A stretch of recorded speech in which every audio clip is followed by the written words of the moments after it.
AR dairy అనే ఒక సంస్థను అడ్డం పెట్టుకుని ఎంతో పవిత్రంగా భావించే స్వామివారి లడ్డు ప్రసాదాన్ని గత ప్రభుత్వం కలుషితం చేసింది. కోట్లాది మంది హిందూ మనోభావాలను జగన్ దెబ్బతీశాడు. ఏఆర్ డైరీ అనేటటువంటి ఒక సంస్థను అడ్డం పెట్టుకుని లడ్డూ తయారీలో ఎంతో పవిత్రంగా మనందరం భావించేటటువంటి స్వామివారి ప్రసాదం లడ్డూ తయారీలో కలుషితమైనటువంటి నెయ్యి, అది కూడా యానిమల్ ఫ్యాట్స్ తో కలుషితమైనటువంటి నెయ్యిని వాడటం అనేది ఎంత క్షమించరానటువంటి పాపమో మనందరికీ తెలుసు. కోట్లాది మంది హిందువుల మనోభావాలు దెబ్బతిన్నాయి. దానికి సంబంధించి ఈ కుట్ర ఏ రకంగా జరిగింది, ఏఆర్ ఫుడ్స్ కి సంబంధించినటువంటి ఇంకా అనేక రకాలైనటువంటి వాస్తవాలు ఆ డైరీకి సంబంధించి ఏ రకంగా ఇదంతా చేశారన్న దాని మీద ఇవాళ కొన్ని డాక్యుమెంట్స్ ఈ రోజున ప్రదర్శిస్తున్నాం. ముందుగా ఒకసారి మనం చూసినట్లయితే ఇది తిరుమల తిరుపతి దేవస్థానం వాళ్ళు 10 లక్షల కిలోలు నెయ్యి, స్వచ్ఛమైనటువంటి ఆవు నెయ్యి అంటే 1000 టన్నులు, 10 లక్షల కిలోలు అంటే 1000 టన్నుల ఆవు నెయ్యి సరఫరాకి సంబంధించినటువంటి contract AR dairy foods private limited దిండిగల్లో ఉన్నటువంటి తమిళనాడులో ఉన్నటువంటి సంస్థకి ఇవ్వటం జరిగింది. దీని యొక్క విలువ 31,98,00,000 ఈ కాంట్రాక్ట్ యొక్క విలువ. దానికి సంబంధించినటువంటి డాక్యుమెంట్ ఇది. అంతేకాకుండా మనం ఒకసారి చూసినట్లయితే దానికి సంబంధించినటువంటి అగ్రిమెంట్ కూడా ఇవాళ మీ ముందు చూపిస్తూ ఉన్నాం. ఈ ఏఆర్ డైరీకి పర్చేజ్ ఆర్డర్ మే 15, 2024 ఇచ్చారు. మే 15, 2024 పర్చేజ్ ఆర్డర్ ఇచ్చిన తర్వాత అగ్రిమెంట్ కూడా చూడండి.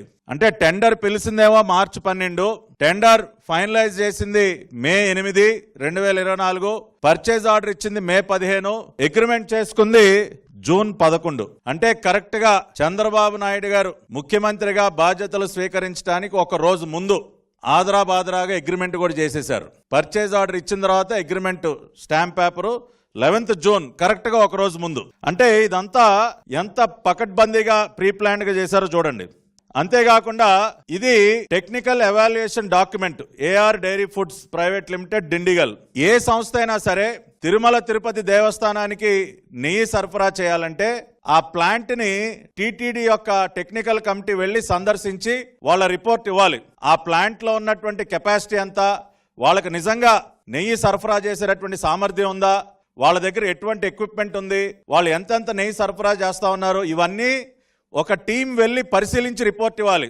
ఆ రకంగా ఒక టీము నవంబర్ 8వ తేదీన 2023 ఒక టీము ఏఆర్ ఫుడ్స్ కు వెళ్ళింది. అంటే గతంలో కూడా మార్చి 12 వీళ్ళు విడుదల చేసినటువంటి ఒక టెండర్ కి ముందు ఇంకొక టెండర్ రిలీజ్ చేయడం జరిగింది. ఆ సందర్భంలో టెక్నికల్ కమిటీ వెళ్ళి పరిశీలించినటువంటి నివేదిక. దీనిలో మీరు చూసినట్లయితే ఇక్కడ చాలా కీలకమైనటువంటి అంశం ఇక్కడ మీరు అందరూ చూడాలి. Supply of relevant commodity experience in 1 year period. సంవత్సర కాలంలో ఏఆర్ డైరీ సంస్థ ఎంత నెయ్యి సరఫరా చేసింది అన్న ఒక కాలం దగ్గర 2022-23లో ఎంత సరఫరా చేశారండి?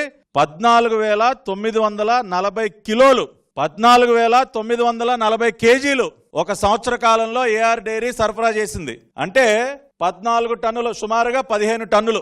ఒక సంవత్సర కాలంలో ఏఆర్ డైరీ సరఫరా చేసింది ఎంతండి? 15 టన్నులు. అటువంటి ఒక సంస్థకి 6 నెలల కాలంలో 1000 టన్నుల సరఫరా చేసే కాంట్రాక్ట్ ఏ రకంగా ఇస్తారండి? అంటే మీకు తెలుసు ఏఆర్ డైరీకి 1000 టన్నుల నెయ్యి సరఫరా చేసే సామర్థ్యం లేదు అని తెలుసు. మీ టీటీడీ కమిటీ టెక్నికల్ కమిటీయే చెప్పింది ఆ మాట.